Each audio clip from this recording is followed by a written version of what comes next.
Today I am going to explain a drama, mystery, thriller movie called Secret Obsession. Be aware, the video contains spoilers. If you enjoy my videos, please subscribe to the channel. Thanks. On a rainy night, a woman flees down the street from an unknown pursuer. She tries to call a number in a phone booth, but gets no answer. She then runs inside a public toilet to hide. As the unknown man enters, she manages to escape from the bathroom. She tries to get in her car, but the car is locked. She smashes the window with a rock and enters the vehicle. The vehicle is attached to the pursuer's car, so she can't move with it. The woman exits the vehicle and runs to the road where a man hits her. Several other people get there to help. The woman is unconscious and not answering, so they call 911. The woman wakes up on a hospital bed. She is having flashbacks about her husband and their wedding day. The flashbacks quickly switch to the night when she got hit by a car. A man enters the hospital and introduces himself to a nurse as Russell Williams. Russell asks for his wife, whose name is Jennifer. The nurse tells him that Jennifer is in the OR and he can't go in there now. Russell goes anyway and sees Jennifer being revived. As Russell waits, he stops the nurse and asks if Jennifer remembers anything. The nurse tells him that Jen had a lot of internal bleeding on her brain and that it's possible she won't remember anything. Russell falls asleep in the waiting room. In the morning, the nurse wakes him up telling him Jennifer is out of surgery but hasn't regained consciousness yet. The nurse takes Russell up to Jennifer. Russell reassures Jennifer he isn't going to leave her and that he will wait as long as he needs in the hospital. A detective, called Frank Page, is buying gifts for her daughter's birthday when he gets a call to attend the crime scene. He drives to the road where Jennifer got hit and decides to go to the hospital to talk to Russell, her husband. Frank asks Russell when was the last time he saw Jennifer. Russell answers that night Jennifer left to get groceries. Russell tells that he tried to call Jennifer after an hour later but she didn't respond. Then he called the store but the owner said he hadn't seen her. Frank then asks if they had problems with each other, but Russell tells Frank they just got married and there were no problems. Frank also tells Russell that the car she left with is missing and there are no reports about it so far. Frank drives home and wraps the gifts for his daughter, but as soon as he finishes, he starts crying. We see a closet full of unopened gifts and the voice coming from the TV tells that a 10-year-old girl, named Hannah Page, went missing. Jennifer finally wakes up so Russell can see her. The doctor tells Russell that Jennifer has severe brain damage and she won't be able to recall episodic memories. She will still remember things like her childhood and name, but she won't be able to remember Russell. The doctor promises they are going to get there eventually, but it takes a long time. Jennifer tells Russell she doesn't remember anything about the night she got hit. Russell tells her that he is going to be there for her and go through everything with her. Frank questions the man who hit Jennifer and asks if he saw anybody else there. He answers no, but he tells Frank he saw a white pickup pulling another car. Frank tells his boss that someone dropped her off there or someone took her car. Either way, someone else was there. Before we switch back to the hospital, we see a man sit down at Frank's table called Jim Kahn. Russell shows pictures and tells stories about their life to Jennifer. They are having a good time when Jennifer asks if he talked to her parents already. Russell tells her that her parents passed away a few years ago in a house fire.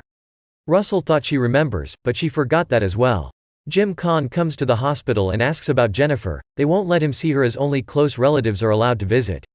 Kahn leaves flowers for her and as he walks away, we see Russell looking at him through a door. Jennifer gets better and better every day to the point where she can eat normally and use the wheelchair confidently. The nurse tells Jennifer she shows improvements in every way, including her memories. Russell takes Jennifer to a beautiful, big house, which he says is their house. As Jennifer is looking at the fireplace, she gets a flashback about the pursuer being there with a knife. Russell asks what's wrong but she isn't answering. Jennifer tells Russell how quiet the place is. Russell tells her it is because the nearest neighbor is a mile away. Russell is preparing food when Detective Frank calls him. Russell heads outside to talk and Jennifer goes to the balcony as well to listen to the conversation. Frank tells him they haven't found Jennifer's car yet, but one of the witnesses, Jim Kahn, saw the white pickup truck's plate. Frank asks Russell to bring Jennifer to the police station to let Frank talk to her. Russell tries to deny the request but agrees to take her to the station the next day. Jennifer asks what is going to happen on the next day and Russell lies to her that he needs to go to work. Jennifer asks if the workplace is okay with her taking time off, but Russell tells her she quit her job before the wedding because they decided to start a family. Jennifer realizes she has no family and job left, so she asks Russell about her friends. Russell tells her that they don't meet up as much as they used to, but they were asking about her when she was in hospital. Russell reaches for Jennifer's hand. She holds Russell's hand but she seems uncomfortable. Jennifer then asks Russell if they were happy or not together. Russell tells her they still are. Jim Kahn arrives home when Russell appears in the rearview mirror. Russell asks why was he asking about Jennifer in the hospital, but Kahn refuses to answer. Kahn asks who is he and Russell tells him he is Jennifer's husband. Russell takes a crowbar and hits Kahn. Russell then breaks Kahn's neck and takes his body to his house. Jennifer wakes up and sees Russell digging in the backyard. In the morning, Jennifer sees the pile of dirt in the backyard and she can't take her eyes off of it. Frank calls back Russell as he didn't show up with Jennifer. Russell isn't responding, so Frank asks his colleague to trace his number. Frank drives to the hospital and asks the nurse for his address, since he isn't in the police database. The nurse gives the address Russell gave them and asks Frank to tell Russell to call the hospital back for appointment since they can't reach his phone as well. Jennifer is looking at their pictures when she notices that on one of the pictures, Russell's hair looks different in the mirror. She decides to go down the stairs even though she isn't strong enough to walk on her own. She manages to get down but she is in great pain. She takes a look at their wedding photo and she finally notices that someone chose the cheapest option available on Fiverr for Photoshop. She then tries to look for clues and access Russell's computer. Russell comes home and she quickly closes the laptop. Russell gives her a phone, which is in a gift box, for whatever reason. The phone has no signal, since they live in the mountains. Frank goes to the address which he got from the hospital. An old lady opens the door and tells Frank she never heard that name and that she doesn't know anyone named Russell or Jennifer.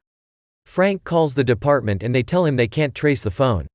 Despite all the red flags, Jennifer decides to give a little cute kiss to Russell. Jennifer only backs away when she has another flashback from the night she was attacked. Russell psychs out and tells Jennifer that he deserves a night with his wife after all he went through with her. He eventually lets her go and asks for forgiveness, but Jennifer turns around and ignores him. Russell gets up and heads to his computer and we see that a hidden camera is installed in their bedroom. Frank is still trying to figure out who was at the scene with a white pickup truck. Frank calls the hospital and asks the nurse to get the security footage. Frank also asks how Russell proved he was Jennifer's husband. The nurse tells him he showed photos and identified her back tattoo. Frank checks the security footage and sees Russell getting out of a white pickup truck on the night of the accident.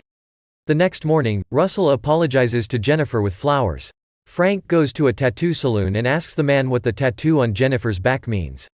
The artist tells Frank it stands for the name Allen. Frank runs a search on the name Jennifer Allen and finds an address down in San Jose. When Frank gets to the house, he sees that the mailbox is full and the door is open. He enters the house and tries to switch on the lights, but there is no electricity. He sees food rotting on the table as he keeps looking for someone. As Frank enters one of the bedrooms upstairs, he finds Jennifer's parents' corpses. As Jennifer wakes up, she hides Russell's wallet and asks him to go and grab groceries for her. Russell locks the door as he leaves. When Russell finally left, Jennifer finds her driving license in the wallet and sees her name as Jennifer Allen. She grabs a hairpin and shames the lockpicking lawyer as she manages to open the door with only one hand and one hairpin. Frank heads to Jennifer and Russell's previous workplace where one of the employees tells him they left the company before the wedding. Meanwhile, Jennifer guesses the password for Russell's computer and finds the unedited photos of her and her real husband. The employee shows a picture of Jennifer and the real Russell to Frank. Frank spots the man who took Jennifer from the hospital and asks who he is. The employee tells Frank that the man is Ryan Garrity. Ryan Garrity left the company few months ago since he broke the nose of his employer. The employee gives the contact info to Frank and a note that the real Russell wrote to Jennifer before they left. Jennifer isn't the sharpest tool in the shed, but she finally remembers the events and recognizes her attacker as Ryan. Jennifer tries to access the internet but the cables are cut. Ryan realizes he left his wallet at home and heads back. Jennifer takes her jacket and heads outside to look for signal. She takes off the back of her phone and sees that the battery is melted. We learn that Ryan isn't really good at hiding things as Jennifer heads to the garden and stumbles on a hand sticking out of the ground. Ryan comes and hits her on the head with a rock and carries her upstairs. Jennifer wakes up and still doesn't understand what's happening and asks Ryan about the internet and her phone. I think she might lost a chromosome on the way to the hospital. Ryan gives her a medicine which she takes without much resistance. Jennifer asks Ryan who is he and what did he do to her husband. Ryan chains her to the bed and leaves.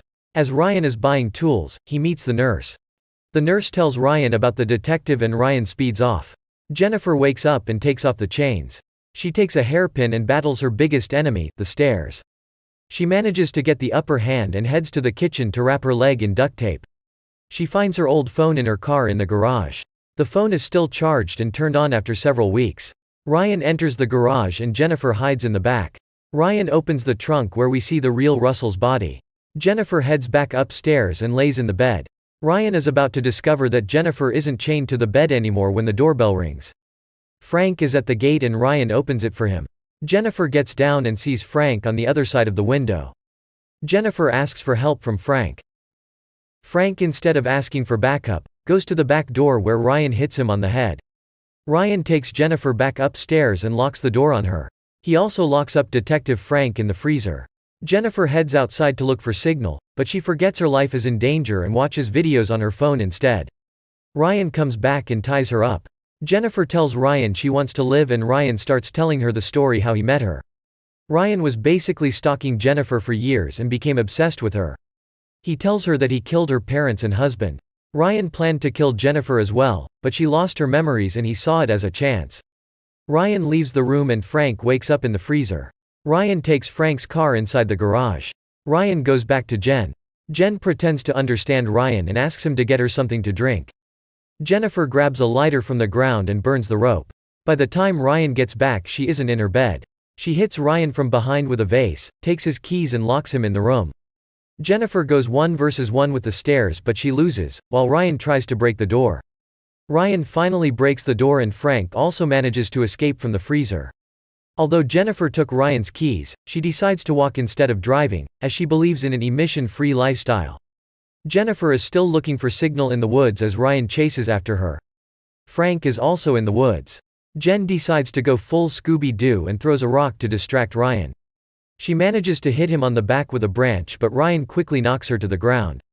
Ryan is about to shoot Jen when Frank appears out of nowhere and takes Ryan to the ground. Jen takes the gun and shoots Ryan twice. Ryan collapses and Jen runs to hug Frank. 3 months later, Frank is packing up his stuff when Jen visits him. Frank gives the letter he found earlier to Jen. In the letter, the real Russell expresses his love to Jen. Jen drives away with a smile on her face, like the murder of her loved ones and the kidnapping never happened. Thank you for watching. If you enjoyed this recap, please consider subscribing.